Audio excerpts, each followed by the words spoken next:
input on this section. We value your commitment, even to decent work in Africa. And we also want to appreciate you for honoring our invitation to be on this roundtable this very afternoon. Also, I'd like to welcome to this series, the July edition, our all-time participants. Of course, I am seeing some other persons who may be joining us for the first time. And of course, I'm seeing some familiar names. And definitely, I would not wonder why you have always come back to join us every month. You will agree with me that since February this year, that we started and we've been touching on the different aspects of the Sustainable Development Goals, starting with no poverty to zero hunger to quality health and the other series that we've touched onto to climate action. It has always been an impactful discussion, and definitely the feedback we've always received has made us understand that one way or the other, we've always had one or two things to learn on this section. So we are equally grateful for your time, for always making it to join us on the show. We really want to say a big thanks to each and every one of you. I also want to recognize the presence of Abiola Oyedele, Alex Mitike, Chineme Ezor, Chinaye, okay, Ibukun Omoyeni, Elizabeth Abiola, Aloka Hudwa, and every other person that are right there on the call that time will fail me to mention by name.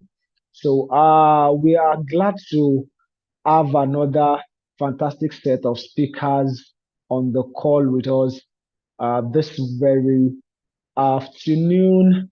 And very shortly, we will be meeting with our guest speakers for this afternoon. But before we go on into this, I just want to be sure, I really want to know whether we are all truly here together, and I love to learn from us what expectation we have brought to this series this afternoon. I want to, in a way, be able to evaluate what impact has this session had on us by the time we'll be leaving here in maybe the next 1 hour. So I wouldn't know whether one or two persons would want to say a word or two. You just want to tell me, probably you've been attending the series since February, or even if this is your first time, I just would like for you to share with us that what has prompted you to join us here this afternoon and what your expectations are for this section. And after that, we will be glad to introduce our guest speakers for this afternoon to you. And of course, we'll be able to go into the discussion properly. So if you're that person that wants to tell us what your expectations are for this meeting this afternoon, I want you to, use the raise hand function, and yes, I will be able to allow you speak. In just 1 minute, I want us to do that. So any volunteer is actually welcome.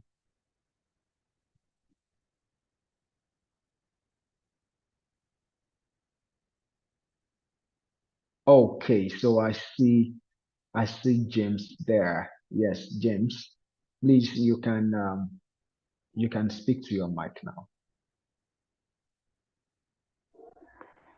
Thank you very much for the opportunity given. Really, it is a pleasure to be part of the session.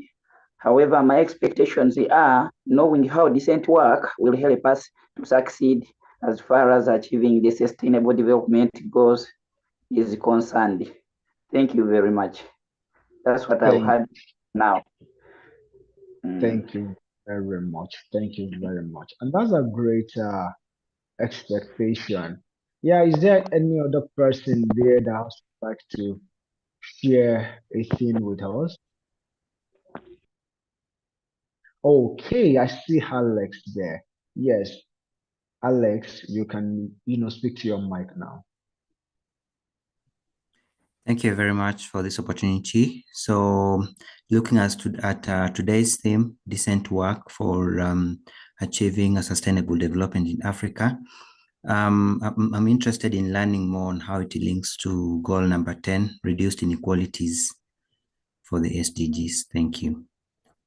Fantastic, fantastic. And that's a good expectation, which I am very sure that our guest speakers will help us do justice too.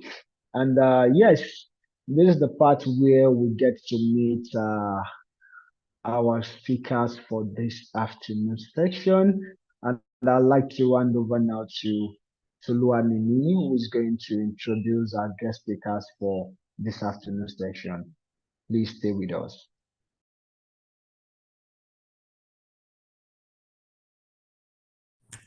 All right, good afternoon. I just want to confirm if you can hear me clearly. Very clearly, to Luana. Wonderful, good afternoon. So it's my pleasure to be introducing our speakers for today. And we have four very phenomenal speakers who will be speaking today. And I'm just going to go right ahead into it. I'm very excited for this session. So first we have Chinenye Agboncha, who is a human resources business manager at the Education Partnership Center, Nigeria. So Chinenye, could you please just unmute your mic and show your face just so that our audience can see you, and then I'll go ahead to read the bio. Hello, can you see me? Can you Oh, hear me? yes, we can. Yes. Hello, Hi, Chinenye. good evening. Good evening. Great to see you. Thank you Yeah, so thank you much. for having me. Thank You're you. welcome. Thank So let me you. go right ahead and read the bio. So we have Chinenye Agwoncha, who is a globally certified human resources professional. She's a graduate of the University of Nigeria, Nsukka, with a BSc in English language. She proceeded to obtain various certifications in human resource management, and she began her career as a PR and corporate communications personnel. And later she moved to the human resource practice, where she has several years of experience.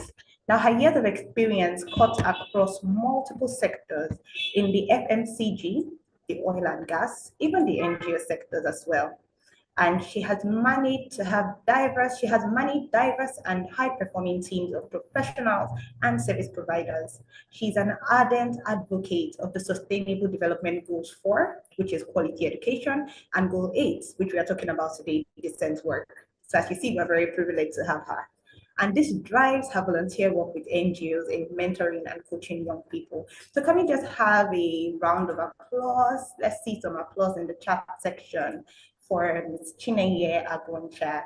I know we're set to learn a lot from her today.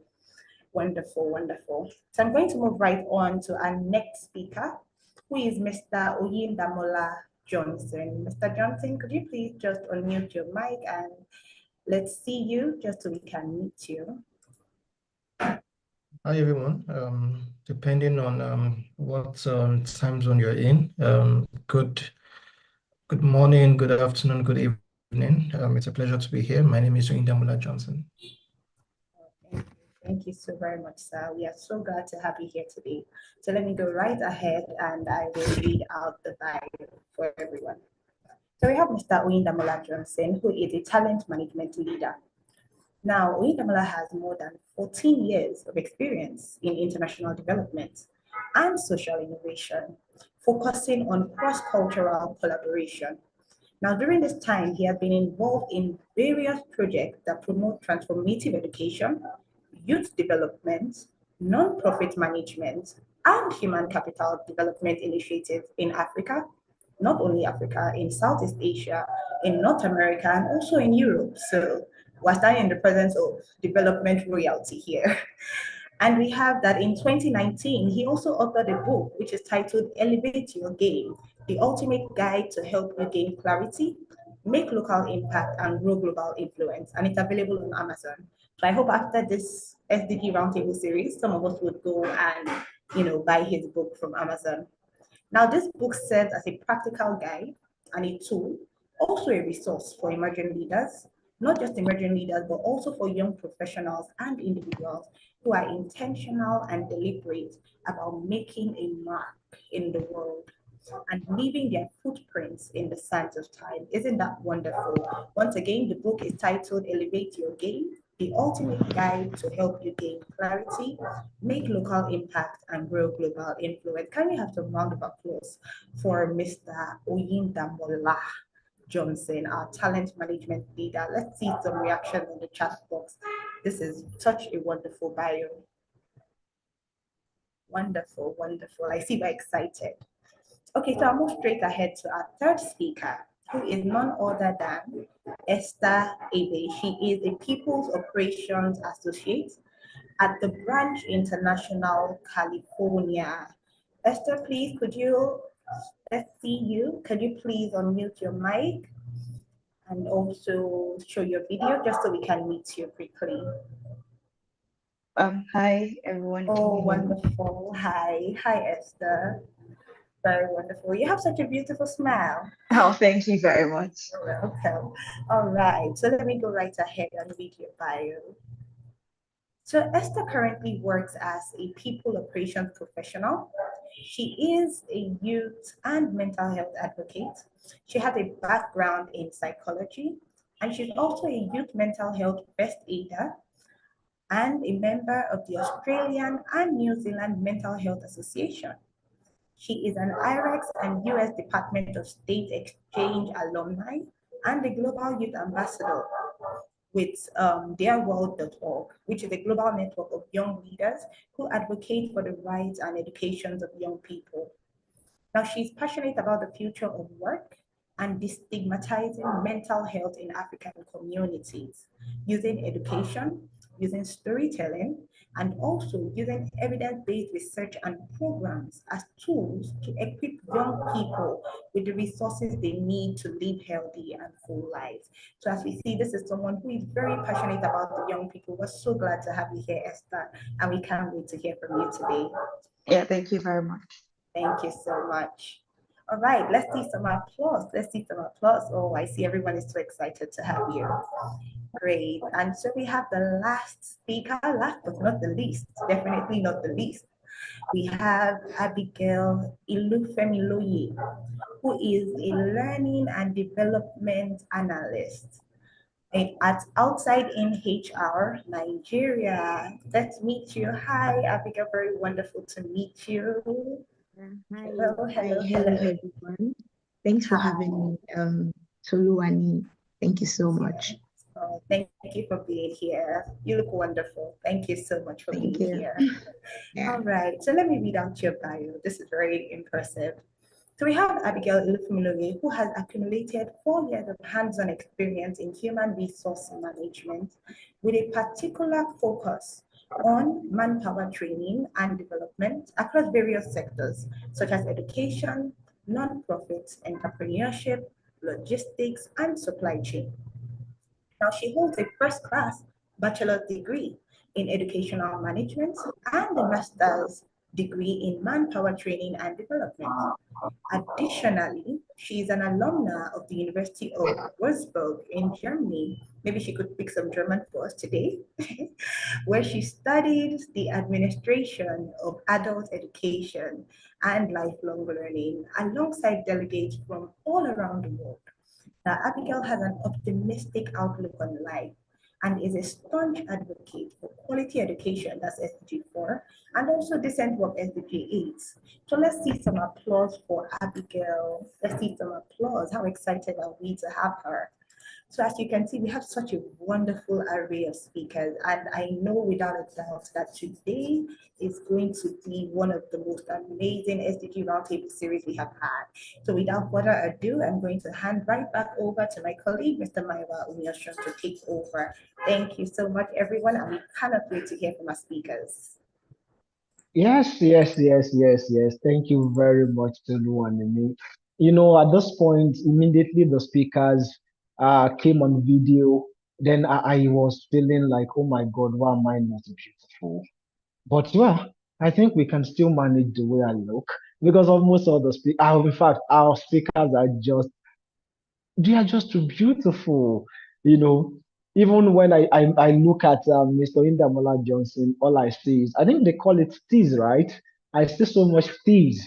I see composure is flowing in this house this afternoon.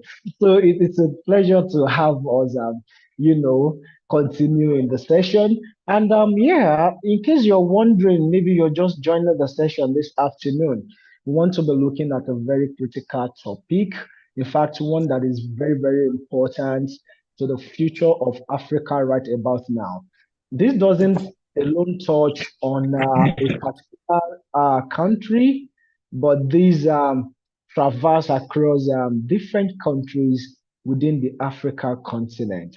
And I would like to believe that by the end of this discussion this afternoon, we will be able to formulate actionable policies and make suitable and fitting recommendations that would drive the African continent into a state of sustainable growth, especially as we near the 2030 Africa's agenda goal. So this afternoon, we want to be looking at a very good topic, which is on harnessing the power of decent work for Africa's growth and development. And yeah, I love the fact that this is coming right today. And for every young person that is on the call this afternoon, this evening, this morning, depending on wherever you are, I want to say happy World Youth Skills Day to us.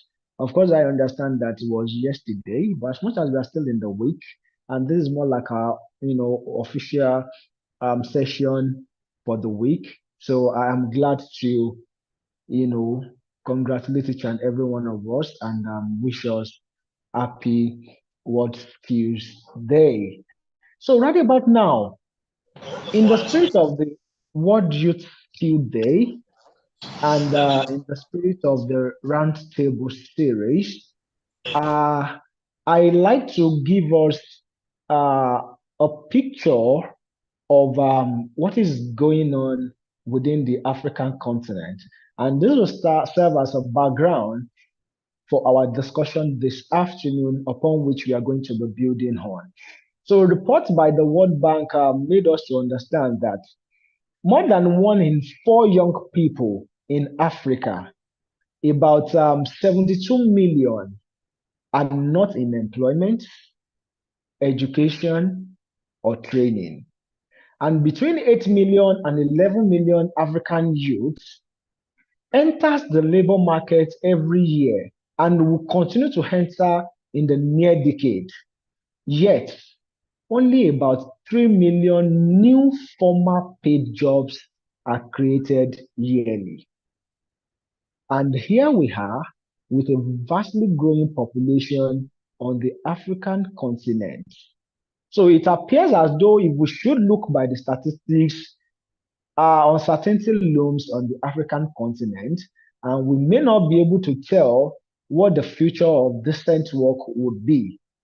And this will be leading us into the start of today's section, as I love to start with Madam Ilufemiloye. I continue to wonder that when we talk about decent work, we may have some of us on this session this afternoon that may not be too informed about what it would mean or what is expected when we talk about decent job. So I want you to help us in answering this question that what do we define as decent work?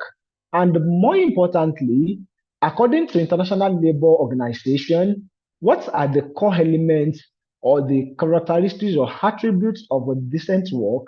And yes, beyond that, what is the reality of the decent work situation that we have on the African continent right about today?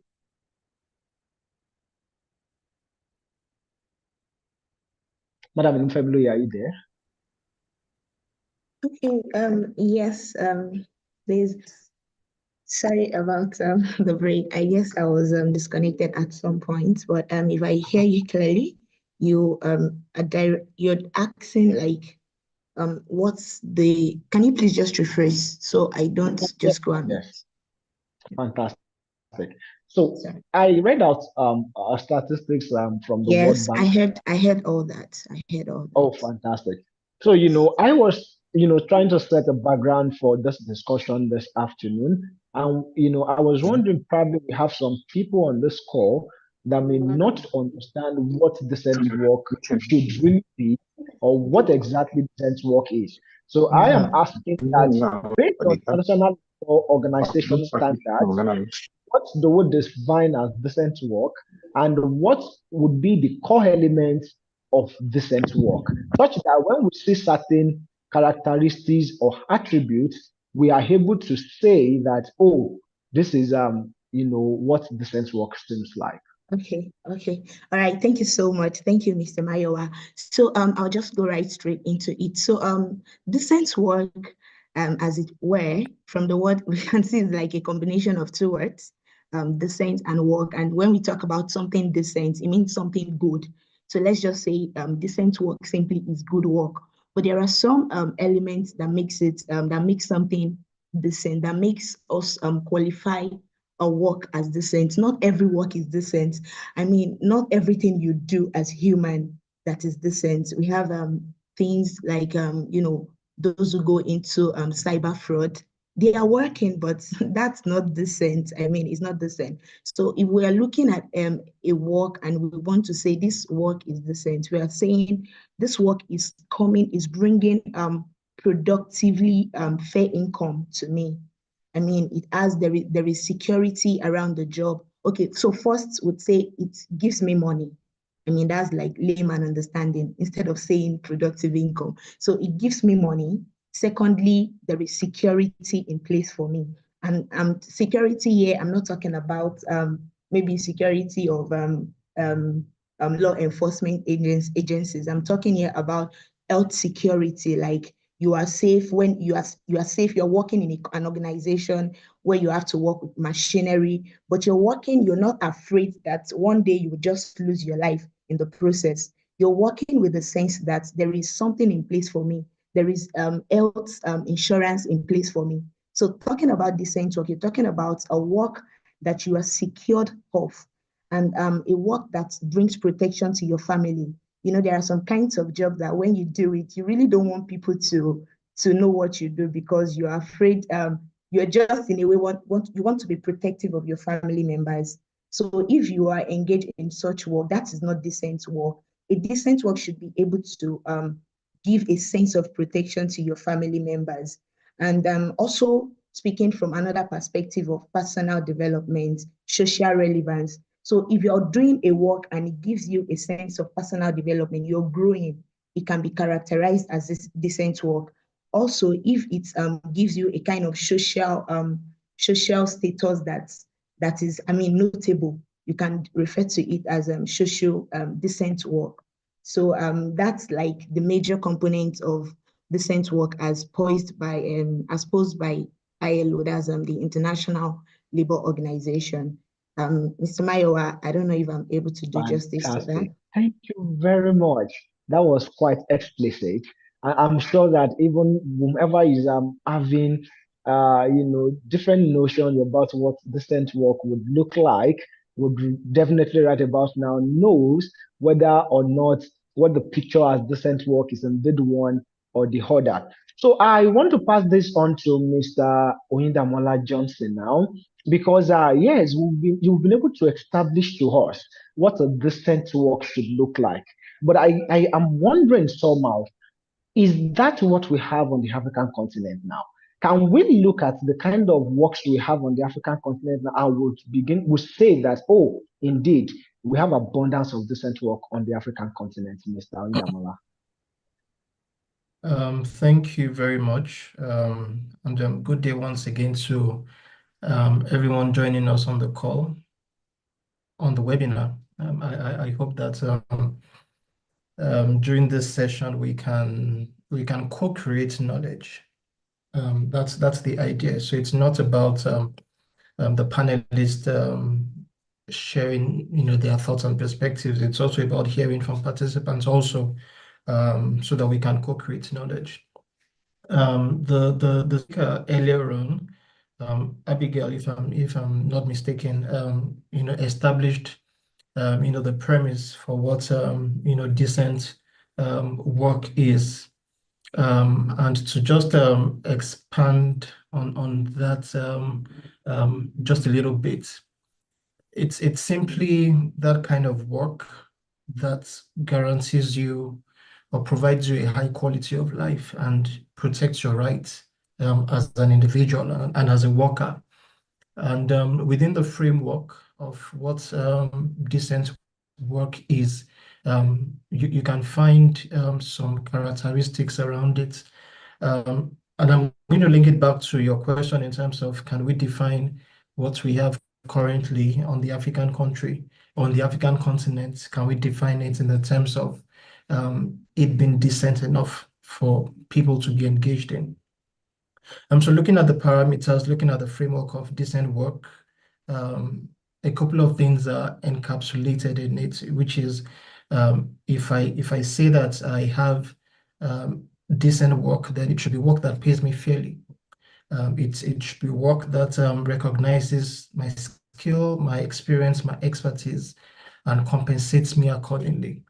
Another thing is that it should also be a kind of job in which that I can perform it within safe conditions. So you want to look at, the work environment, the work condition. Is it something that I can, do safely? Is my employer or the organization that I work with, are they providing me with the tools, the resources, the environment to perform my work safely? Something else that you want to also look at within the parameters of decent work is also job security. And as I'm listing this out, I hope that it makes us start to reflect. I don't think this session is about providing the answers. Probably this session is about bringing up more questions. Because the quality of the questions that you ask determines the quality of the response that you get. So job security, can we look, so in terms of decent work, I should have job security embedded in it. So my rights are also guaranteed, work-life balance. I was reflecting this morning and I was asking myself, do we live to work or we work to live? Which is, do I build my life around work, or I'm able to center my work around the kind of lifestyle that I want? And it also should provide me opportunities for growth. So having established the framework of what you would find within the parameters of decent work, we now need to look at the African continent. You read some very interesting statistics a while ago, which was looking at NEET rates. So this is looking at the statistics of young people who are neither in education, employment, or in training. And yes, there are different figures being put out there, but it's a reality that we live in, which is that the rate at which young people, and let's look at the context of Nigeria, the rate at which young people are transitioning from school to work probably doesn't match the rate at which work employment is being generated. And it's also something beyond looking at the framework of decent work.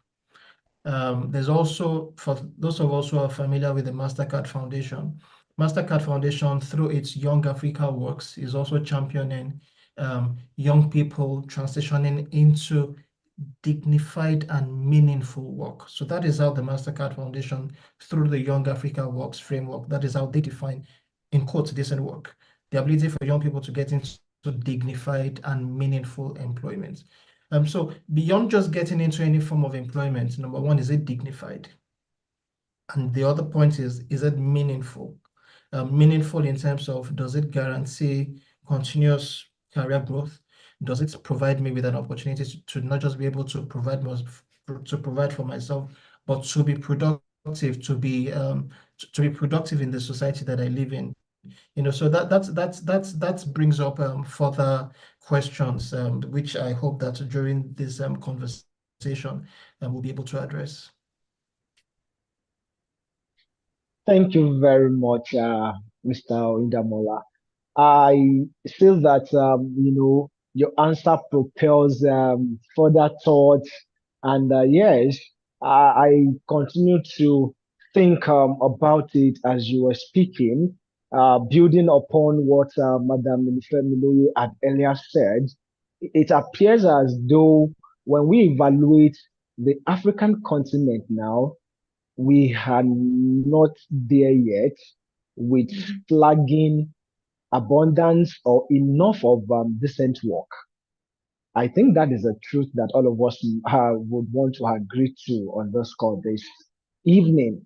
And if that then being the case, and there is already a statistical forecast that this would continue to linger probably until the next decade, it then means that we will not fold our hands, but rather we would all want to create an environment, or even when we are not able to create an environment, we want to stay informed of the harsh reality of the present and peradventure the future, just so we are not left in the dark of certain opportunities that would come up, or the opportunities arising from future possibilities. And I really would want to appreciate the audience that we're having on the call this evening. You read through the participants, you see that we have more of young people here on the call. And this is to tell you that it seems that this topic is speaking to their problem. They feel like it is something that they want to know about. Just so, of course, I'm definite that by the time we'll finish this section this evening, definitely we'll have enlightenment in so many areas. Having then said all we have, I want to look into the direction of Madam Esther now. Uh, you know, I feel like we agreed now that there is a problem on the African continent. But then, let's get something right. When we start to talk about decent work now, just so it doesn't seem as if we are trying to promote something without value, something that has no impact, then can we, I'm directing this to Madam Esther. What can you mention to me now this evening and to other participants on the call to be the impact that decent work would have on economic growth and sustainability on the African continent? Otherwise, if we know that there's not going to be any impact of decent work, then we should not be having this session. So it will mean that while we are having this session, we want to understand that we are promoting something that offers an impact to the development and sustainability of the African continent. So, Madam Esther, if you would be able to help us, what impact do you think that decent work will be offering to the African youth and, in general, the economic growth of the African continent? Hi, Mayowa. Thank you very much for that question. Just to say that this decent work and economic development is also part of the SDGs, and it's super important because it connects to not just one SDG, but multiple. So if we're able to achieve decent work and economic development, we'll be able to see increase in other indicators such as quality education. We're able to see increase in other indicators such as gender equality, because this also cuts across into decent work and work development. Decent work and work development is a driver to other sustainable development goals, and its impact, for example, we have more people in meaningful job or meaningful employment, meaning that they can contribute effectively to the economic development. Recently, reading through Money Point's informal report, you could see that a large percentage of young people are in informal sectors. And looking at that and how to further push them into more meaningful work that contributes into the larger economy. It shows that we have to provide more increased access to credit, increased access to investment. Another thing that also shows that this is also important is because decent work and development is also a driver that connects to quality education. And so if we see more people being educated, you're able to further break through frontiers, develop things that can impact lives, impact communities, and make large change in the ecosystem or African continent. So decent work, it's not just something that is standalone. It would also impact environmental sustainability in the sense that people are more aware of the environment. People want to contribute in other specific sectors, such as manufacturing, agriculture. So yeah, decent work is not just, oh, you go to a 9 to 5. It is also being able to understand that the job you do provides you equity.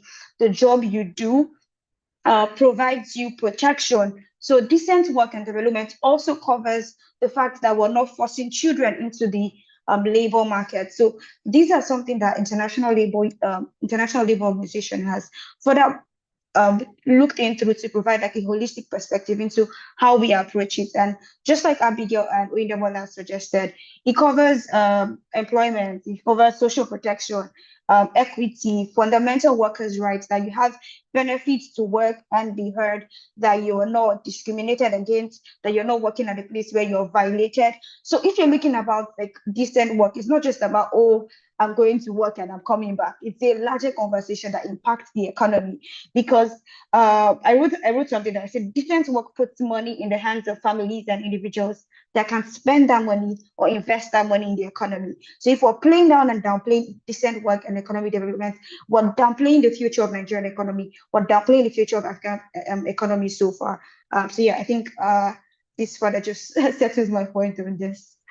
Yes, yes, yes, yes. I love the fact that you're able to touch on, the different aspects where we should expect, a turnover of impact when we invest in decent work and economy. And, while you were speaking, I don't know, but I just felt to ask our audience, because I see a lot of things going on in the chat.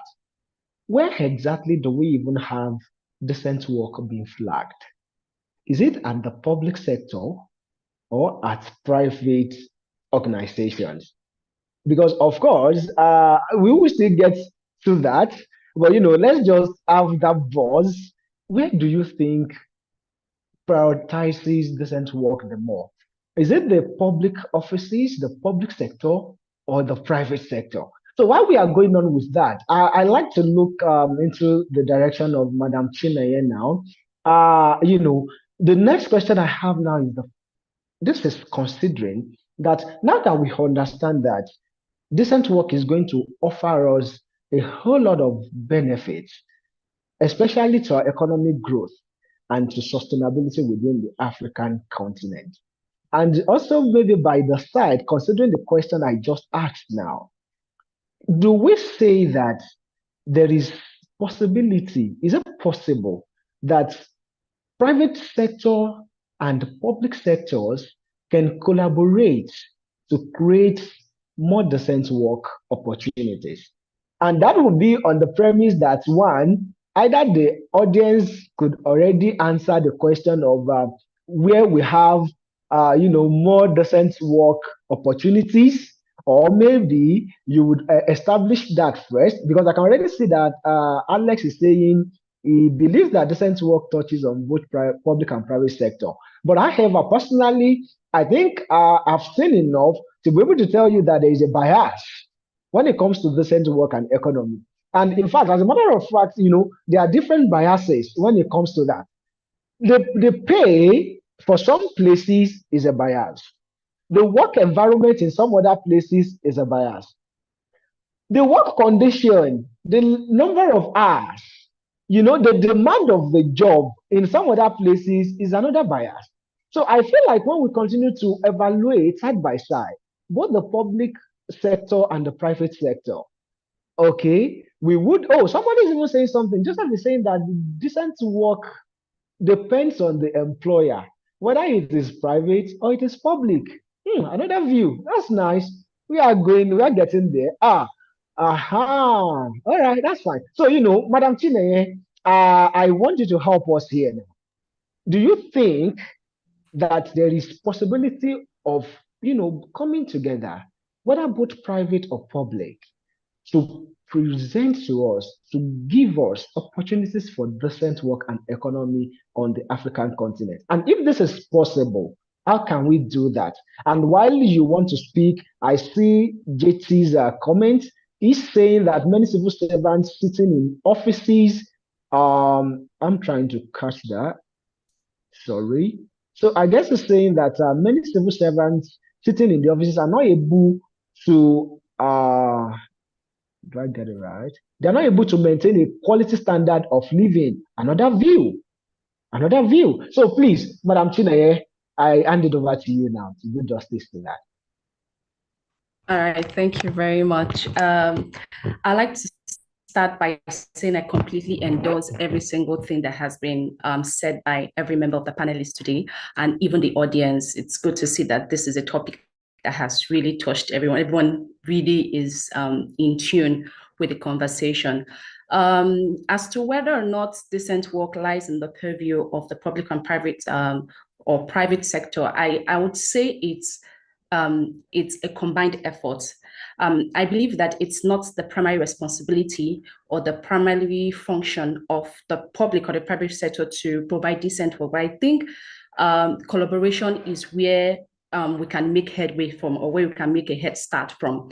Collaboration from both the public sector, and here I'm referring to government corporations, the government itself, and then government corporations, and then the private sector. In terms of the government has a part to play in terms of, making sure that there are policies in place. Part of what counts for defense work, like my fellow panelists have said, is really social equity, social dialogue, the fact that, your rights is being protected, the fact that you are your rights are being protected by the state, that you can express yourself in the work, or in the work that you do, that you are comfortable with the work that you do, that you are not being marginalized, you're not being paid lesser because you're a woman or because you're a young person, and that's the work of the government, to ensure that those policies are in place, that there are systems in place to ensure that work is being decent, or that decent work is being provided. And then also making sure that there are infrastructure in place. For example, we know how difficult it is to do business in Nigeria as an entrepreneur, young entrepreneurs. We know how difficult it is to do business. Statistics shows that most startups do not survive past 5 years. And that's because I'm hearing an echo. Yeah, please go ahead. It's been taken care of. Do I continue? All right, thank you. So, and that's solely because their government is not doing enough to provide an enabling environment for young entrepreneurs to thrive. And so there has to be a synergy. Government has to provide the enabling environment, the enabling ground for businesses, young businesses, entrepreneurs, innovators to thrive. And then innovators on their own to have to rise up to the occasion, right? It's that this thing has been provided for you. You have access to loans, you have access to facilities. Then you can actually bring forth your ideas and your innovative ideas, and you can work with government parastatals or government agencies. So I think there has to be a synergy between both. The government has to take the lead to say, provide policies, to provide infrastructure, to ensure that the environment is enabling, to ensure that young businesses are not swallowed up. They are not facing, very pedantic problems. There's no power. You're spending. I'm going to use a startup that I consult for. They are spending an average of 1 million naira every month on diesel. Now, how much is that startup making to spend that much only on diesel? We're not even talking about overhead costs. And so we see that it's chaotic. It's so difficult for you to do business. So I always tell people that do business in Nigeria, you guys are doing well, or even in Sub-Saharan Africa, because it's very tough. The terrain is very tough. And so that's where government comes in. That's where the role that the government has to play, ensure that you are providing the barest minimum in terms of allowing innovators to thrive. You are thinking strategic things. You're not thinking about mundane problems. So there has to be a fine balance between both public and private partners. Thank you very much, Madam Minifemiloye. And your answer now is making me look into another direction. And right about now, I think I want to come back to Madam Minifemiloye. Because now we are saying that the government, maybe they should create that environment, maybe the infrastructures, they should create all of those things. Yeah. So, and that brings me now to understand. I see that in many private organizations or private businesses, when you come to the work place, so many workplaces are serene. There's aesthetics. You want to flaunt where you work. You find it very easy to dress up and we take pictures and put out there. But I remember that I was having this discussion with a young person sometimes ago. I asked the person, how much are you paid? With all these glams at your workplace. And I was very disheartened and surprised at how much the person mentioned that he was earning. So, this now wants me to ask that, oh, when we are saying now that there should be that environment, the infrastructure, the enablement, do we have, in any way, can we say that there is a thing to minimum wage when we are looking at this? Should we say that, oh, this should be like a fitting standard for anyone to get there? And even more beyond that, I think right about now, the problem, which many African countries are facing has to do with funds. The Nairobi situation is about a bill that has to do with the public funds. The situation in Nigeria now, which is fastly gaining popularity now, is something coming up as a function of the minimum wage and hardship in town. And I know that this even cuts across different other African countries, wherein sometimes you get to some places. I don't want to be mentioning countries here now, but you value what the economic system is offering you in decent work, and you are pursued. So I just want you to, help me to answer this now. That do we have the place of maybe wages and salaries, or all of these things in the place of decent work and economy, and maybe in some other places, because I realized that even while we once before had a kind of that minimum wage of I think the last one was 30,000 naira, like kind of for Nigeria. Yes, When we still yes, have that, I understand that some private organizations are still paying way lesser. So how yes. do we also take those kind of corporations or companies? How do we make them accountable for that? What are the things that we can do just so they understand that now people are starting to voice out their, what they feel? Yeah. Wow, wow, wow. Thank you so much for that question, Mr. Mayowa. I can relate with the question actually. I can relate with it. And talking about that, I would say that minimum wage or no minimum wage actually has little to do with regulating what comes out of private sectors.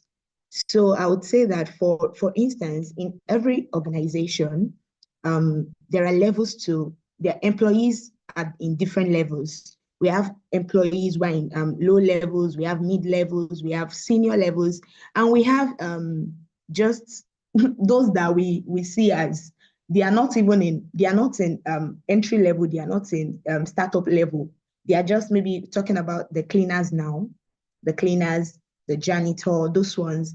So if we are talking about minimum wage now, in that sense, some of these cleaners, as it were, they actually earn lower than minimum wage.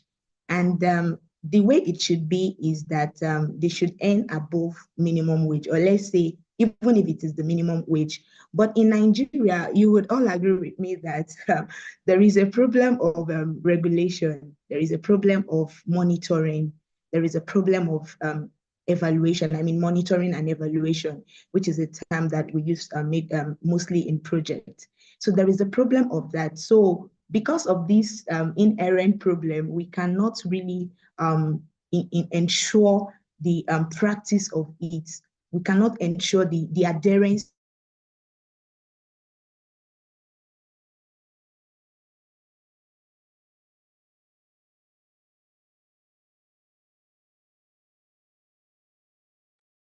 I think Madam Elifemilo is having to it some in all network organizations challenge. about a situation whereby someone was being paid in cash.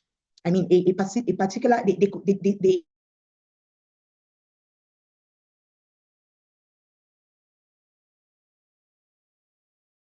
if it does that, it could be tracked. And when it is tracked, there is an amount that is supposed to pay that is not paying, and it could be jailed for that. So how do we even track that? Being paid in cash. So the place of digitalization cannot be really, we can't have enough of it. We just need to keep hammering this. Digitization, maybe when we have the whole system digitized, when we have the whole system operating on a level of transparency. I mean, you can't go to organization and start asking for papers. So maybe when we have everything like electronic, we're having electronic email, like we say, we have a platform whereby in salaries, we can even track it electronically. Aside that, aside the electric part of things, we can say that there should be close monitoring from the government part. So governments, we all operate in Nigeria. For any organization to start, at least they want to be registered under CAC, even if other registrations are not so particular to them, they want to register. So we have the names of this organization. Can we do a kind of checkup, maybe on a quarterly basis, and have like one-on-one meetups, one-on-one interviews, one-on-one chats with employees in across various organizations to really know, because not everybody, there is a policy that they call whistleblowing. Some organizations, in order to embrace for the purpose of transparency, they have this policy in place called the whistleblowing, where you can just say what is bothering you as an employee you want to report. But not all employees have the courage to do that, because they are even afraid of losing their jobs. So I would say that this problem, the best approach to it would be that things are digitized. Every of our processes, they are digitized. No longer offline payments, no longer offline chats. Let everything be digitized, and let there be an official an agency in place that monitors this digitization, because at some point we can have it in a way just cut off the radar. So how do we ensure that these digital things, tools that we have put in place, they are not being cut off? So governments in a way can just have the agencies that come as secret services, meeting with employees, and having just a kind of one-on-one with people, just to know how they are faring in their organization, and to ensure that they are following like line by line what is being stated by the government in terms of minimum wage. When we have the one for minimum wage, it is 30,000. The least you can pay your employee is 30,000 naira. Any organization that is not adhering to that, there should be something that they get. There should be like a form of discipline that they get. So the reason why we feel that we can do anyhow is because there is no discipline in place. There is nothing. There is nothing there is no agency that will come at you and say you have to pay for what you did. But when there is an agency like that, everybody is accountable. Everybody is accountable, and they want to do what is right.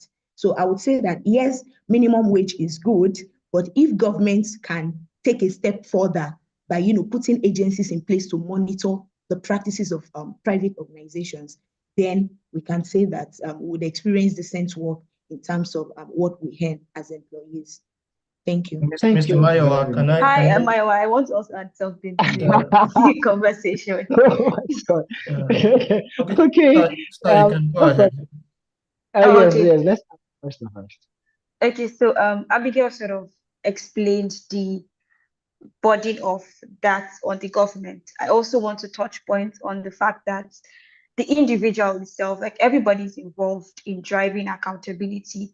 And so for everyone listening here, you probably work in an NGO, you work with a private organization, or an informal sector, whatever sector that you have, the onus on you is also to understand the labor laws that are applicable to you, such that if you don't know you're being disrespected, you don't have anything to do.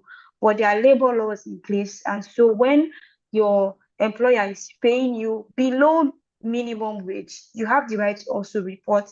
There are agencies in Nigeria that can take that up for you as well. So the onus is also on you to understanding that labor laws and also reporting where applicable. Another thing again I also want to mention is if you see bad behavior, call it out.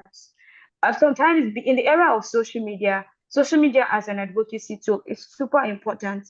And so if you bear with me, there was one time where we had toxic bosses trending online, and so many employers were being called out for just their ability to not follow due process of basically making the workplace or the agenda for decent work and economic development. So if you see bad behavior, call it out. Another thing again is for tech also has a tool.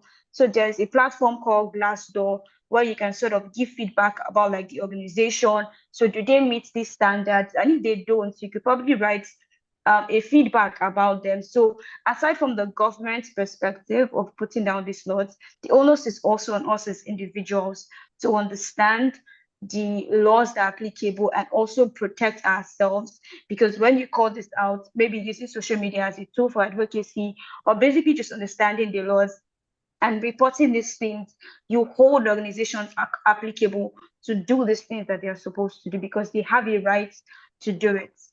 Nigeria is stratified under international labor laws, and based on the ratification that they've signed, they are supposed to protect individuals in the workplace, protect the workplace, and if they are not doing this, they are failing by the standards. And so international laws can come for them, and also for private organizations in Nigeria, they can also come for them. But if you don't know the law, this law cannot be applicable to you. So yeah, over to you, Indemola. All right, thank you very much. And I'll be quick. I would like to shake things up a little bit. So I'm looking at the composition of the audience that we have online today, and I wouldn't want to limit the narrative to just Nigeria. I think this is bigger than Nigeria. I think the context of the conversation relates more with the African continent. So I'm not going to spend too much time using the Nigerian reference that a lot of people online probably might not be able to relate with. I've heard a lot of conversations about minimum wage and all that, but if we link it back to the main crux of this conversation, which is decent work, we also need to understand that minimum wage is guaranteed by law. So this is something that is set by law. This is something that is put in place by the government, well defined to say this is what the minimum wage should be. But I think the question exactly should be how many young people are able to survive on a minimum wage. So I think the conversation goes beyond focusing on the minimum wage, but actually, how can young people have access to a living wage? Now, a living wage goes beyond your minimum wage. Your living wage is able to guarantee you some measure of you're able to take care of some basic needs, because if we look at the context of the minimum wage, it will differ from country to country and from context to context. So really the conversation is really about how do we pivot towards having a living wage that works for young people, and not just a minimum wage, because the minimum wage is, like I said, it's backed up by law. It's said, but really, is it really feasible? Another assumption that I want to clear is the fact that it's not government's responsibility to create jobs for young people. Part of government's responsibility is to create the enabling environment and also to provide incentives for businesses to thrive. Because with those incentives in place, and when businesses thrive, businesses will be able to create jobs.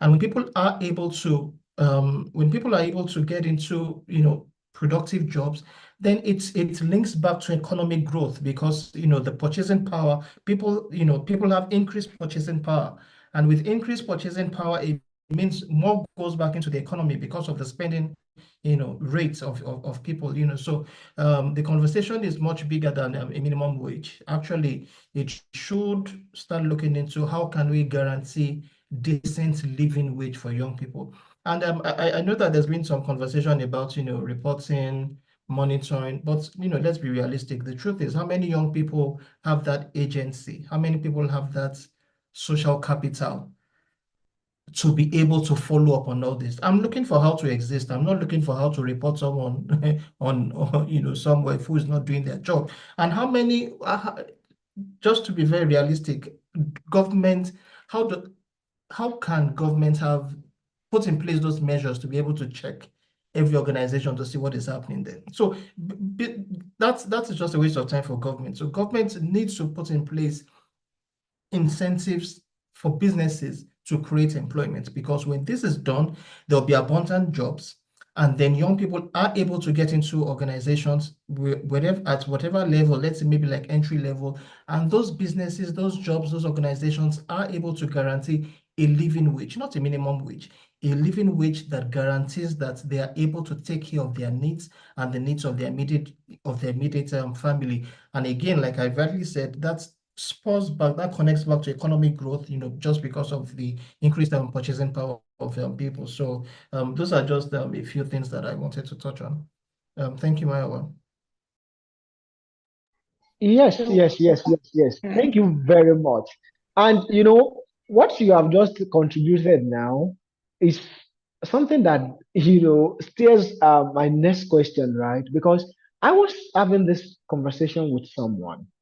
I was trying to fight the payment structure within that business. So I was making a case for why the business needs to, pay better, right? And there was one question that was asked, and the business owner asked me that, how do you expect me to pay someone beyond the productivity they can offer? And I was like, oh, okay, we're having something here. This is someone telling me that is willing to pay about maybe some, let's not put value on it, but let's just say a reasonable, let's use living wage, right? But now, these are the youths that are supposed to be absorbed into the business, into the system. But he said he was surprised that many of them would not be able to offer you the productivity for that kind of payment that I was asking that it starts to pay. And that is now leading me to the next question that I will be asking you directly, Mr. Damola, that how do you think we can ensure that our youths are prepared for a decent job? And beyond that, what maybe because some of the youths now, they are somewhat not within the system, or maybe they are lacking some recent ideas and knowledge of what is happening within the decent work system. What initiatives can be implemented to encourage lifelong learning and continuous skill development so that we'll be able to support decent work, especially in this recent rapidly changing economy? So I think those are just two questions that one answer would work for. Yes. All right, thank you very much, Maya, and I'll be very quick. Like you rightly said, you're paid for the value that you bring to an organization. You're paid for the problems that you're able to solve. You're not paid. We shouldn't have this assumption that you're paid according to the paper qualification that you have. At the end of the day, it's really about the problems that you're able to solve. And to just quickly give that analogy, I often tell young people that within an organization, compensation, from what I've seen, from what I've experienced, compensation is according to 3 levels. This has nothing to do with your years of experience. It has nothing to do with your academic qualification. This is just something that I've observed. Compensation payment is based according to 3 levels. Level 1, you're paid according to what you do. at that level of what you do, you come into an organization, you're doing a bunch of things, you're doing a lot of things, you haven't really developed capacity, you're still getting your feet into, the scheme of things, so you're paid at that level. And for some people, they stay at that level for a very long time and, you're compensated accordingly. Now, the second level is this: you're paid according to what you know. Because after going through doing things, then you begin to know things, right? Then you begin to become like a subject matter expert. Then you begin to carve out your niche. You begin to have core critical skills and experience and expertise that you bring to the marketplace, because that is what it is at the end of the day. Getting into an organization, trying to access opportunities, it's really a marketplace. It's a buyer and seller environment. I'm bringing my skills, I'm bringing my experience. An organization is willing to buy it, and then we define what the price is. So level 1, you're compensated according to what you do. Level 2, according to what you know. And then level 3 is now a sum total. So level 3 is now you're compensated according to who you are, because who you are is now a sum total of what you've done and what you know. At the end of the day, so we also need to be, when young people get into organizations, especially at the very entry level, you need to understand at what level of the pyramid am I coming into this organization? Am I coming at the level of do? Am I coming at the level of that I've known stuff? Or am I coming at the level of this is who I am now? Like it's a sum total of what I've done and then what I've known. So quickly going back to it, in terms of how do we prepare young people for decent jobs, I see that, and this is also part of the work that I do a lot. Sometimes the intervention in terms of preparing young people for the future of work comes in at the tertiary level. But we also need to understand that the tertiary level is also a sum total of the other levels that that the individual has passed through. Let's say nursery, primary, secondary, and then tertiary level. If the foundation is weak, if the foundation is faulty, then what are you going to build on it at the tertiary level? And that is why you have organizations, you have employers say, a lot of young people are being churned out of universities, but we almost have to reskill them. We almost have to retrain them, because they're coming out of this universities lacking the skills, lacking the skills to be able to thrive within the workplace. So I also know that for organizations and funders who get into the work of decent work, transitioning young people from school to work, the tertiary level is a very sweet spot. It's a level in which you put in some funds, you put in some time, you can immediately see results. Okay, so through our intervention, how many young people got into jobs, at the tertiary level? 3 months, 6 months, 1 year programs, you can quickly rate that. But not many are willing to invest at the lower levels, the lower base of the pyramid, which is at the primary level, at the secondary level, because that's a much harder, time frame to track your impact, right? But at the end of the day, we also need to understand that the sum total of that graduate that we have at the tertiary level is a sum total of who the person, is from the secondary level to the primary level. And it's really something that we need to pay attention to. How can we start having interventions at the lower base of the pyramid, which then cascades up until the tertiary level? So that's one. Just food for thought. So this also ties back to quality education, and education. I call it education that is fit for purpose. Education not just for the fun of it. So in terms of how can African countries begin to look into their economy, into their education system, into their curriculum, and how can they begin to build it for the future that they envisage? So let's say, for example, country A says that by 2030, by 2040, we want to be the foremost country that is empowering, let's say, tech on the African continent. And then you look at the curriculum has no bearing to where the education, to where the country is going economically. So we need to get to a level in which policy, economic growth and aspirations matches our education and the curriculum that we have, and then we begin to pattern it not just for short-term gains, because you have governments coming for 4 or 5 years. They quickly want to do stuff because they don't know if they'll be there in the next government. So we cannot keep having educational policies shift from administration to administration. We need to think long term. We need to think the next 20, 30, 40, 50 years and then stay the course. It's important to link that to the quality of the education that we get in terms of aligning our curriculum to our economic aspirations. Another very important part that I think that we also need to pay attention to is TVET, vocational training. I know that I don't want to use Nigeria as a basis because we have a global audience, but please permit me. I'm going to do this. When TVET, I don't know the experiences of other Nigerians online, but TVET, vocational training schools, are where you have the dropouts, where you have the misfits, where you have people who didn't do well in school, and you just want to throw them somewhere that they can do something,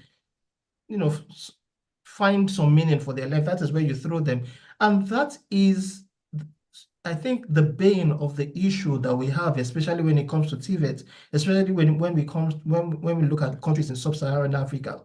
We need to reimagine TVET not just as a place where we dump young people who didn't do well within the mainstream education, but we need to look at it as a huge contributor to skilling young people. Because at the end of the day, hey guys, let's look at it.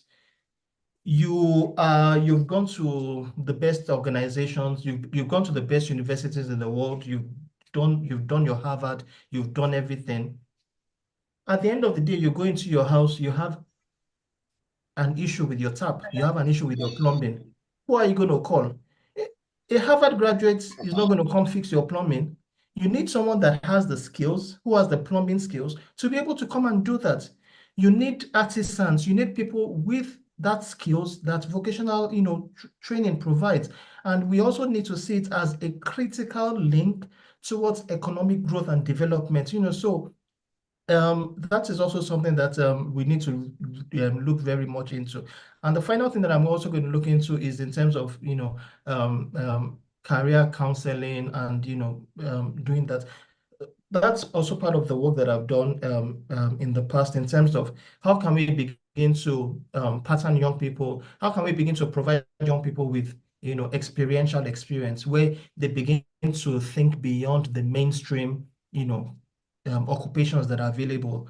Back then, back several years ago, if you ask a typical young person, what do you want to become? It's either a lawyer or a banker, or an engineer. Those are the top three things that come to your mind.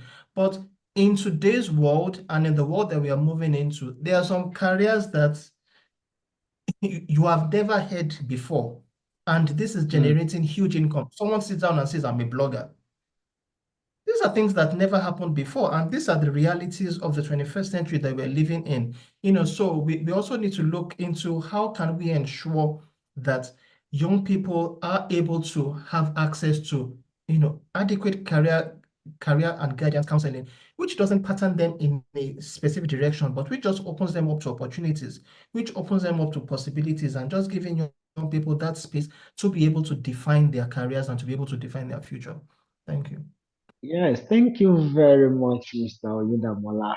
And I see a lot of things going on in the chat there. It's a whole lot of us in the house this evening. And yes, we need to also mind time. But of course, it's an interesting discussion here. And we'll just go on with one or two other questions. But I could feel it already that even our participants want to make contributions to this discussion. And I'm going to be allowing that. Yes, I'll be allowing that.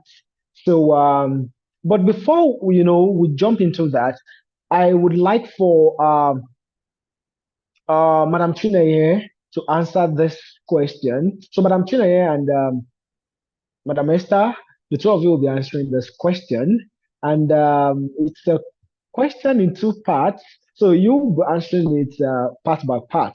So, Madam Chineye first. Mr. Indamola has made us understand a lot of considerations to have, especially at the levels of trying to create a security for transition into decent work. But I readily understand that there's a fear amongst the young people presently, especially uh, as we are now in the fourth industrial revolution. As much as everybody is looking into the direction of AI and tech, there continues to be some fears being exercised by people, especially young people. Sometimes you just see it flying around. Hey, I will take your job. You'll be displaced of your work. In the next these years, you're not going to be having any work to do again. While some persons will come to you, they will tell you, no, AI is just here to enhance job. But I realize that so many young people still have that fear. So I want to ask this question now to Madam Chinaye, that what impact do you think AI and tech have on access to decent work? All right. Thank you very much. Thank you very much for that question. Yes, it's true. AI is here and AI is here to stay. Please let me know if you can hear me. Yes, we can hear you clearly. Okay, so AI is here. AI is here to stay. There's nothing we can do about it.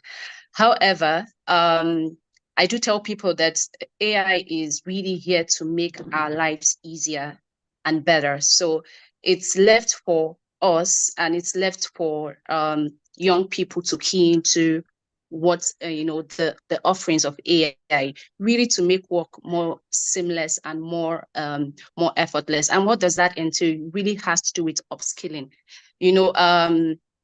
There's really AI for everything right now. My job right now, I know it's a lot more easier because there's AI that I can use for data analytics. There's AI that I can use for even presentation. There's AI for literally everything. So how you can key into AI, to ensure that you are not caught unawares, and which still boils down to what the first speaker said. There's really a thin line between unemployment. There's really a thin line between unemployment and underemployment. So a lot of persons are unemployed, not because there is no job, it's because they are not fit for that job. And with AI coming on board, that problem is even times two. So how do you, scale up?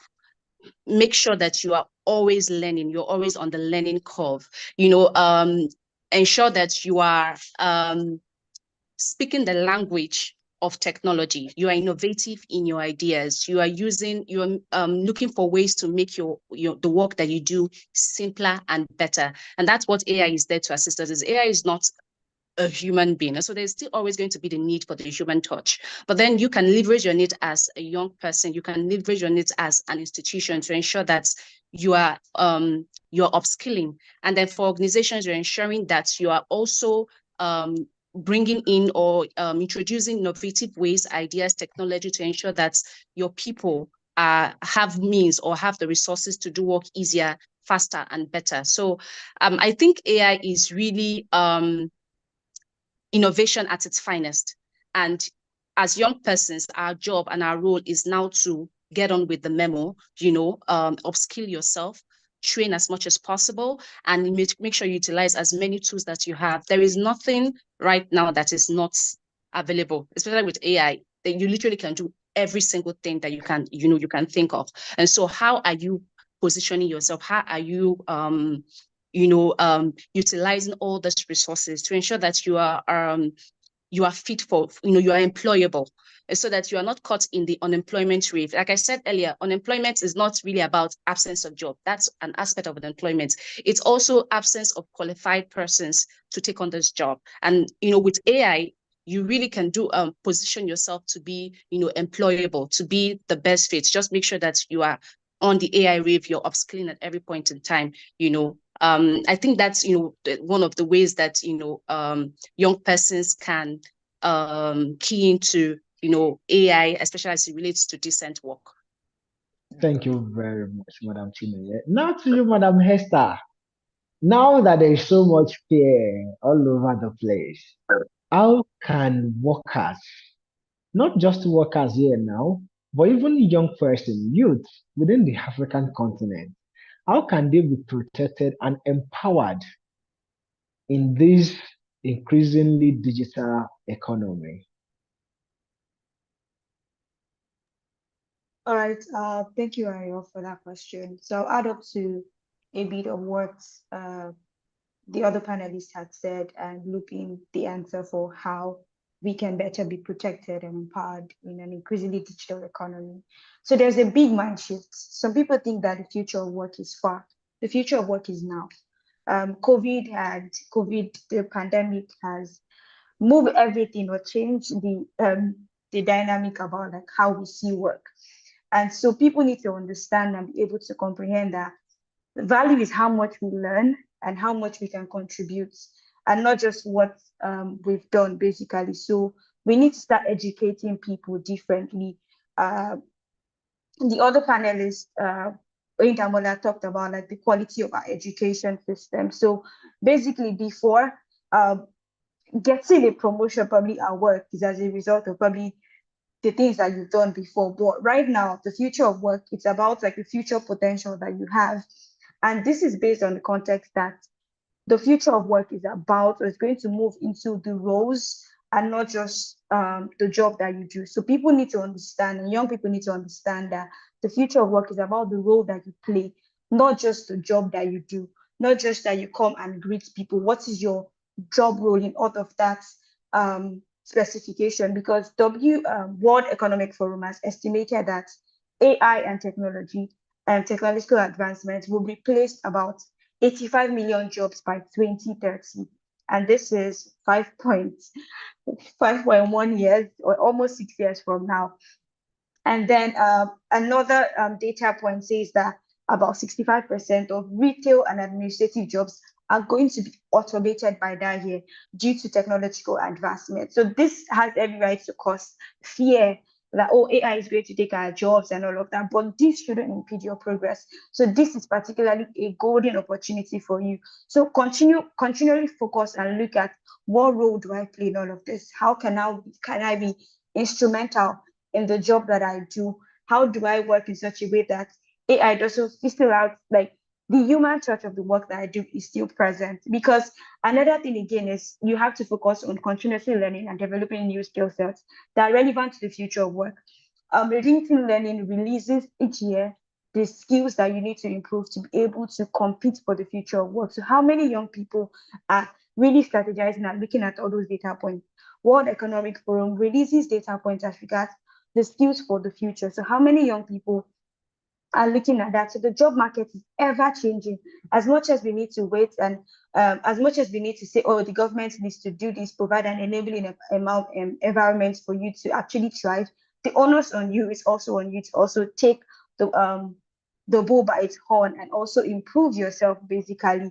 Another data point or another thing I want to say, that how workers can be protected and empowered in an increasingly digital economy is basically to understand the laws like I've mentioned, also talk on transparency and audit. So if employers of labor, be it wherever they stand, release their transparency report along the lines of diversity, or how many women are they employing into leadership positions, how many women are in the workforce, ensuring that nobody is left behind. So we're talking about people. There are also people living with mental health issues, people living in displaced areas, people living in refugee camps across the global south. So we need to understand that they also need to be protected. And one way to be able to capture all of this is by adhering to the labor laws, especially from international organizations like ILO and all of that. So one thing I want to say is, in an increasing world where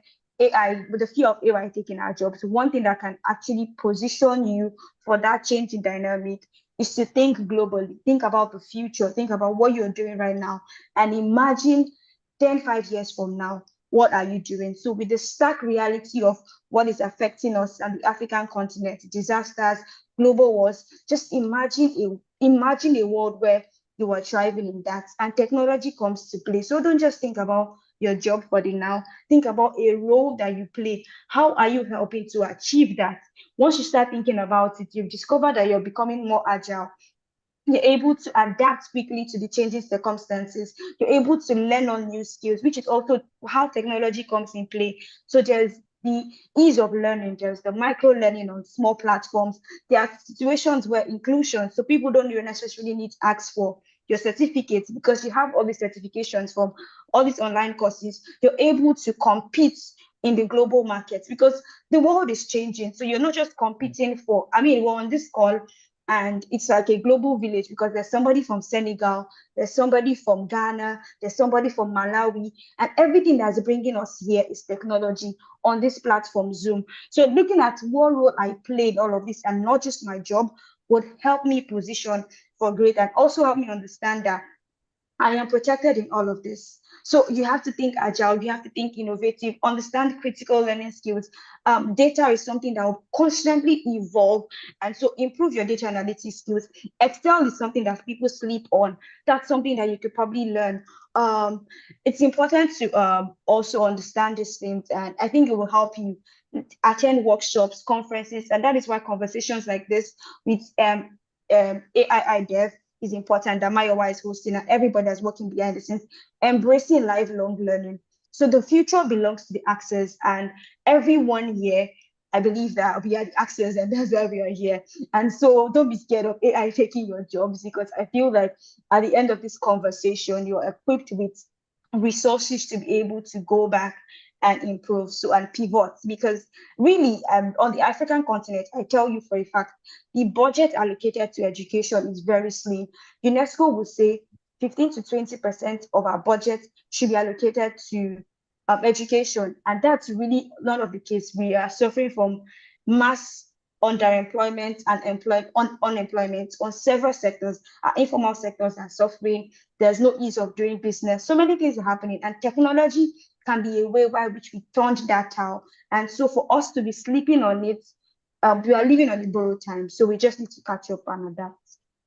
Thank you. Thank you, thank you, thank you, thank you, thank you. That was very you touch every wild areas. You touch beyond just one point. And yeah, I so much appreciate that. And maybe just to ease the tension of the fear of AI taking jobs, I must say this, that AI is not going to take nobody's job. I can't remember who said this, but I think what they said was that instead it's someone who can use AI that is gonna take your job.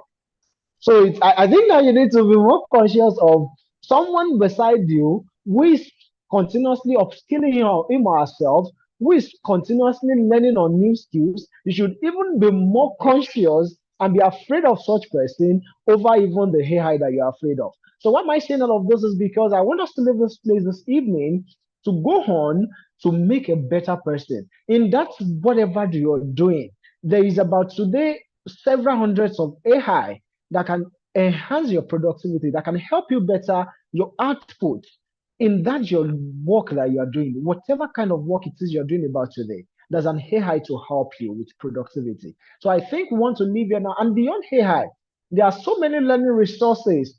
There are so many things available to us that we can use to, upskill ourselves, right? So, and I'm sure that's what many of us will be living here with this evening. And right about now, before we just wrap it up for the evening, I know so many of us are itching and eager to contribute. So this is where I want to go. I can only allow just about two people to contribute to the discussion. But if you are that person that wants to make a contribution, here is the part where I can, allow you to do that. So if you want to make contributions, yeah, you can signify by, using the raise hand function, and will allow you to speak.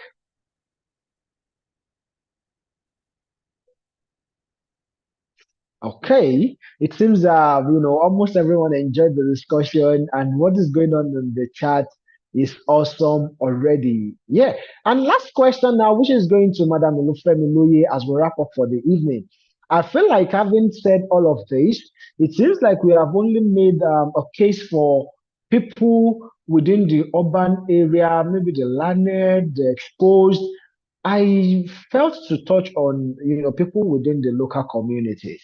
And as a last question, which only you will be answering, how do you think we can empower local communities to create and sustain decent work opportunities? And that will be the last question for the evening. All right. Thank you so much, Mr. Mayowa. It's been quite an educative session. So what I actually had this thought that we've been actually, it feels like we've been talking from the point of view of formal kind of work. What I mean by formal, like corporate. So we've not actually touched on other aspect of work. So I understand that there is no one way to decent work, to contributing to decent work. Is not necessarily, of course, basic education is supposed to be for everyone. I mean, Nigerian government, thanks to Nigerian government, I'm aware that basic education is actually free to some extent. So at least people can read and write, even in rural areas. Talk of, I mean, the places where we consider marginalized communities. So what I would just say for that is that we should not take lightly the place of vocational education. So for vocational education, that's I'm talking about skills, learning entrepreneurial skills.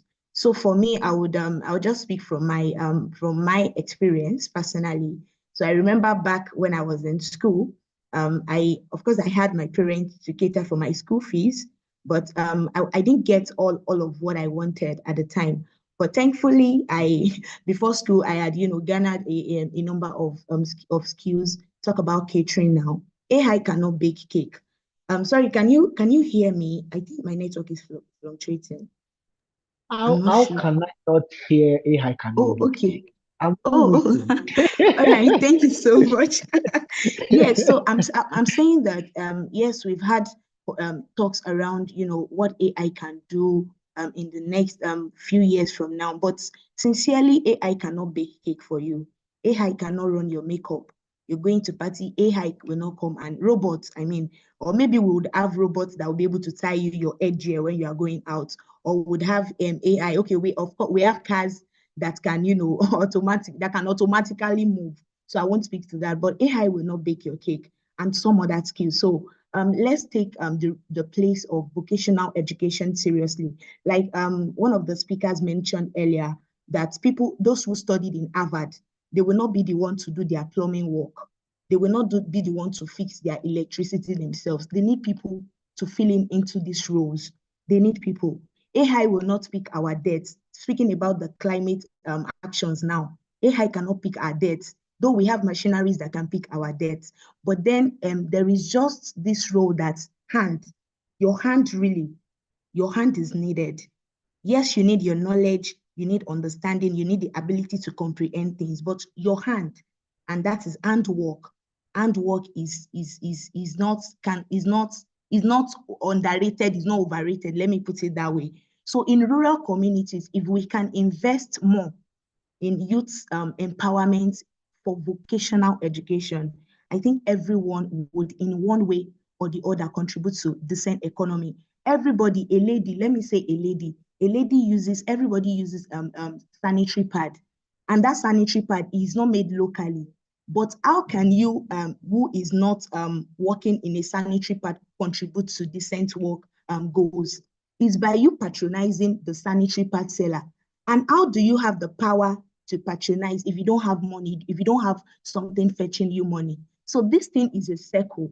You learn something, you are able to earn. From earning, you are able to buy something. From buying, it is adding up to the economic growth of the economy, the GDP now. So all that. So let us just take the role of skills and skill. Let us take it so seriously, because really AI will do some things. AI cannot do everything. So that is what I would say for local communities. And yeah, Thank would be you good. very much, Madam Elufeminoye. I don't know why I just love that response. It was very great. And yes, as last words and take home insights and all, Madam Esther, in just 30 seconds, I see you're doing a good job in the chat already, correcting impressions. And yeah, just your take home from here. Let's have it, your last word for the audience, and we'll be out of here in few minutes. Oh, Madam okay. Esther? Yes, I can hear you. I'll just Okay. wrap up by saying that uh, I'll just wrap up and say this that it's important that we're having this conversation right now about AI, about decent work. The government, everybody has a role to play. So I'll say one thing for everyone that's listening here in this conversation: go back, think about your work, what you currently do now, and how you can position yourself for greatness. If you work in the NGO space, look at how much you can. And I know some of us here work in the NGO space as relating to the SDGs.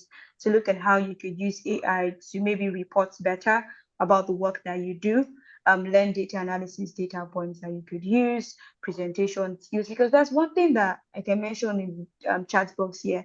So human being excels in areas like creative thinking, critical thinking, social intelligence, resilience.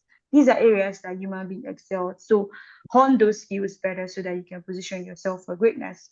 Regarding the overall conversation around decent work, I'll tell you for free that the importance of decent work in the SDGs is super important. It touches quality education, it touches um, climate change, it touches gender, all of the global goals. So as much as possible, the conversation that we're having right now is super important. And I'll say, yeah, that's it. Thank you very much. Thank you very much. Thank you very much. Madam Can I say Chine. something? Oh, okay.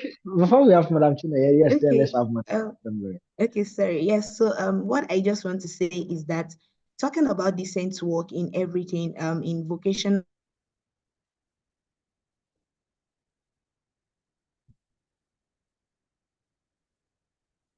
I think our network is not being fair Exceeds the to expectation of Madam. where you are. Okay. So if you let's say for instance you are a teacher, you are to teach maybe basic class, what singles you out for good, what singles you out for recognition is not that you are just teaching.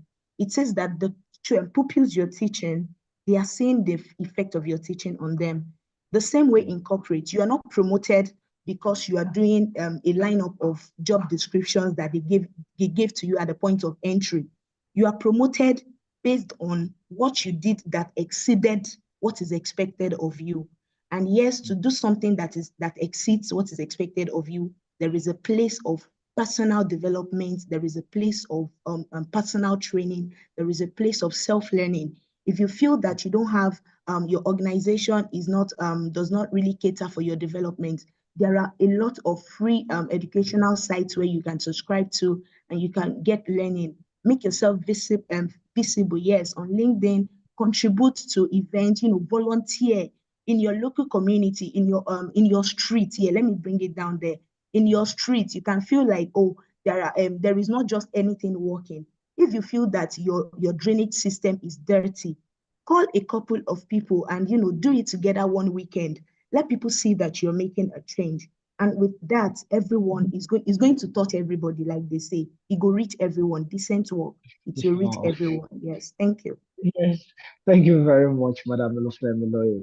And while I'm waiting on Madam Chineye now, I want to say in the chat, has your expectations been met through this conversation? Remember, I asked us when we're starting, what expectations did you have for this session? What hopes did you come here with? Have we in any way met that? Because I really want the speakers to see that before they leave it. I don't just want to be having that when they can't say it. So let's know whether we have done a great job this evening or not. So yeah, Madam Chine, over to you. All right.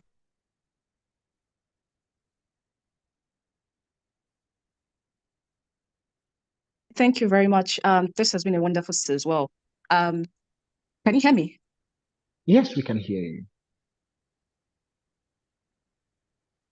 Okay, so I would like to wrap up by saying that economic growth is directly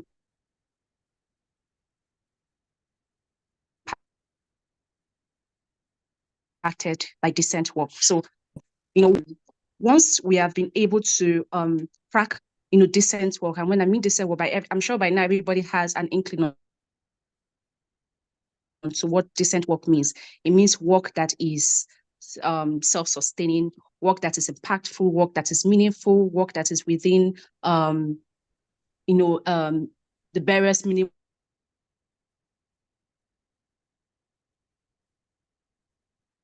So once we understood that decent work is directly impacts economic growth, I think we'd see it differently, that if the onus is on us, both as employers, as individuals, as the governments, corporations, to come together and ensure that we are providing an avenue for decent work, for workers to thrive, and then for there to be decent work in order to, in turn, propel economic growth. So it's like the fuel that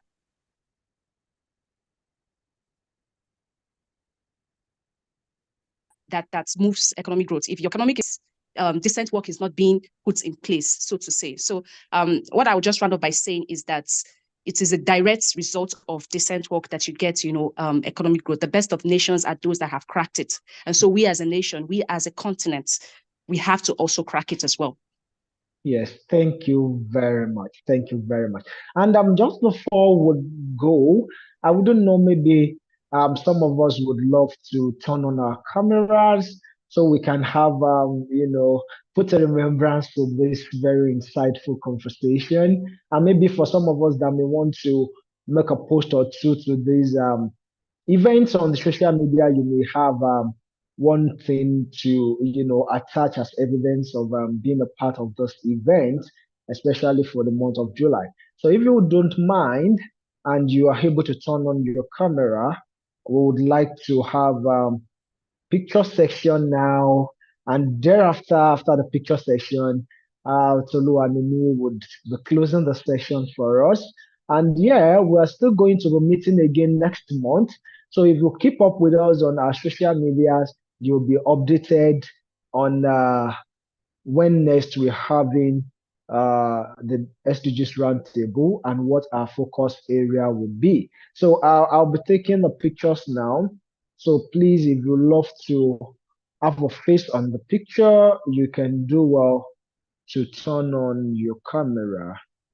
And yes, you can give me a big smile. Everyone is looking sharp. Okay, so I'm taking the first one now. I'll be taking three. So please just give me a minute so that I'm able to take all the pictures, please. So I've been able to take the first one. So sorry, give me about a minute.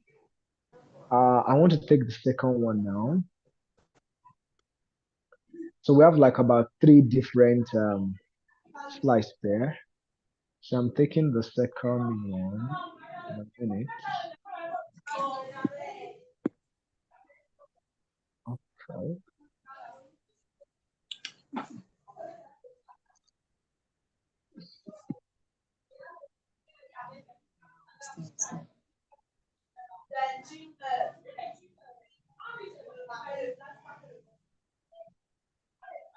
Okay, so the third one now, 1 minute, so sorry.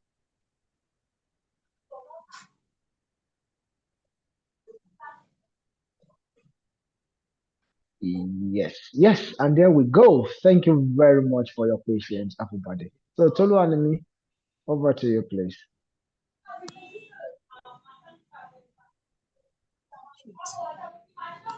All right. Good evening once again. Thank you. Where do I begin? This has been beyond insightful. It has been power packed. I mean, after you read the bio area, I expected nothing less. So it has really been power packed. I feel there is even still so much left to say, but only so much we can say in 1.5 hours. So just thank you so much, everyone. This has been beyond wonderful. As Mr. Mayawa said, we have other SDG Roundtable series coming up. So make sure you stay tuned to all of our platforms, ADEV Africa. Stay tuned to all our platforms, to our wonderful speakers. We say a big thank you. Your insight, your wisdom, your expertise that you shared with us today. I mean, people pay money for this, and you came and you did this for us. We're really grateful. I mean, can we just say thank you again to all our speakers? We got this free of charge. This was free expertise, free wisdom. Wow, thank you so much. It's beyond an honor, it's beyond a pleasure to have been a part of this roundtable series today. So without further ado, remember you can network. Be sure to share share your LinkedIn links, share your Instagram links, network in the group before the session. And let's just take maybe about a minute. You can network with people, do some networking, connect with one another, share your links, your LinkedIn, connect with each other. I mean, everyone who is on this call is definitely someone who is interested in the SDGs and interested in SDG 8 as well. So that's an opportunity for you to meet people who are like minds, like passion with you. So you can, let me just give about a minute. You can reach out to people directly, drop your contact, let people connect with you. I see Ms. Abe even dropped her LinkedIn for us. I mean, you can directly connect with our speakers. So drop your LinkedIn. Let me give just a few minutes. Let's do that quickly. Another 2 minutes. Drop your LinkedIn. If it's Instagram, if it's Facebook, let's connect with one another. Let's have some connections. So that if from here, that it's not just about, all that we have said today. But I mean, even from here, let's take practical actions. One of our speakers told us about how you can go out in your community. You see things that are not working right, go out in your community. Someone here now who is in your exact location, you can plan a project together. Go out and do something towards the SDGs. So do something towards the SDGs. Do something towards the SDGs. Just one more minute, and then we're done. One more minute. This is the fastest fingers situation. The fastest finger. Quick advice. I mean, for things like this, always have your link, maybe saved or pinned to your clipboard. So in situations like this, you can quickly drop it. So fastest fingers. And make sure you can save all the links you have there, save it for later. One more minute, time is going. Okay, and in 5, 4, 3, 2, thank you. So the session is going to end any Yes, moment thank you now. very much, Any everyone. moment now. We so much appreciate you, we value you all. And of course, we're expecting you to join us again next month. Until then, stay well, stay fit, and live sustainably. Bye for now, everyone. All right, good night. Bye for now.